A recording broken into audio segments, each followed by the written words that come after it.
Bonjour, je suis le docteur Fadel Saïbou et je vais vous parler aujourd'hui du syndrome de la jonction pyélo-urétérale. Donc, c'est une obstruction partielle ou totale de la zone de transition entre le bassinet rénal et l'urétère, entraînant une dilatation des cavités rénales. Donc, chez l'adulte, on remarque une douleur lombaire unilatérale, typiquement en colique néphrétique ou sourde et intermittente, des infections urinaires à répétition, une hématurie éventuellement, une masse lombaire palpable dans les formes sévères avec hydronéphrose majeure, une hypertension artérielle liée à la compression vasculaire rénale. Chez l'enfant, euh, la découverte se fait en anténatale, à l'échographie, montrant une hydronéphrose fœtale. Voilà. Ensuite, des infections urinaires fébriles. Voilà, c'est surtout un des premiers signes chez le nourrisson. Des douleurs abdominales récurrentes, un retard de croissance dans les formes bilatérales sévères. Voilà. Et il y a les formes particulières, comme le syndrome de la jonction pyélo-urétérale intermittent, où la douleur est déclenchée par une diurèse abondante. Voilà. Mais il y a également les formes silencieuses. Voilà, de découverte fortuite à l'échographie ou au scanner. Donc, pour le diagnostic à l'échographie vésicale et rénale, on remarque une dilatation pyélo-calicielle sans dilatation urétérale. Donc, on mesure l'épaisseur du parenchyme rénal et on recherche les anomalies associées. Voilà.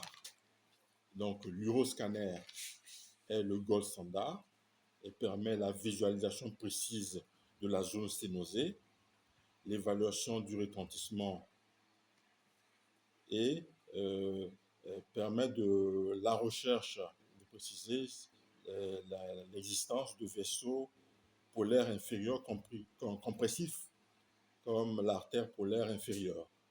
Donc, l'uro-IRM est une alternative s'il y a une contre-indication au scanner. Voilà. La scintigraphie Mark III ou DTPA permet l'évaluation de la fonction relative du rein et la courbe d'excrétion est retardée après injection de furosémide. Pour l'urographie intraveineuse, elle est de moins en moins utilisée, remplacée aujourd'hui par le scanner. Donc, pour les analyses biologiques, il faut un bilan rénal, urée, créatinémie, débit de filtration glomérulaire, un ECPU à la recherche d'infections urinaires.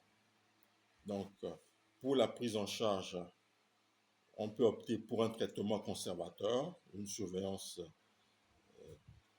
en cas asymptomatique avec hydronéphrose modérée et fonction rénale stable. Donc, le traitement chirurgical consiste en une pyéloplastie et la technique ouverte est la technique de référence. Voilà. Donc, on utilise des techniques comme celle de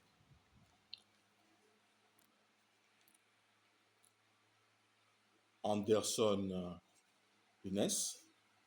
Donc, elle consiste en la resection de la zone sténosée plus anastomose pyélo-urétérale avec un succès de plus de 90% des cas.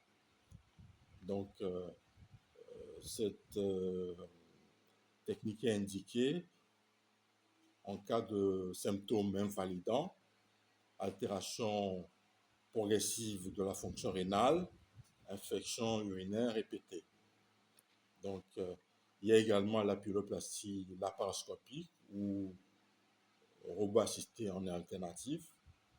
Voilà, donc avec des résultats équivalents à la chirurgie ouverte. avec moins de douleur post-opératoire et une récupération plus rapide. Maintenant, on utilise également l'endopyélotomie, que ce soit par voie rétrograde ou antérograde. Là consiste à une dilatation ou une incision endoscopique de la sténose. Donc, cette technique est réservée à des cas sélectionnés, par exemple en cas de sténose courte et en l'absence de vaisseaux polaires, avec un taux de succès inférieur à la pyéloplastie et tournant autour de 70-80%. Donc, pour la prise en charge des complications, on a recours à un drainage en urgence avec sonde de bougie ou de néphrostomie en cas de pyélonéphrite obstructive ou d'insuffisance rénale aiguë. On peut également procéder à une antibiothérapie adaptée en cas d'infection.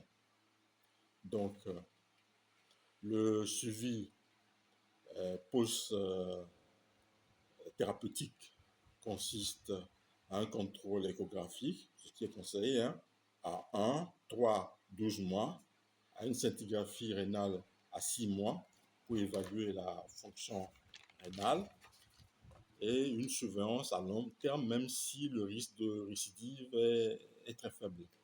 Pour le pronostic, il est bon en cas de prise en charge précoce, donc, mais il y a un risque d'insuffisance rénale chronique en cas de diagnostic tardif. Je vous remercie.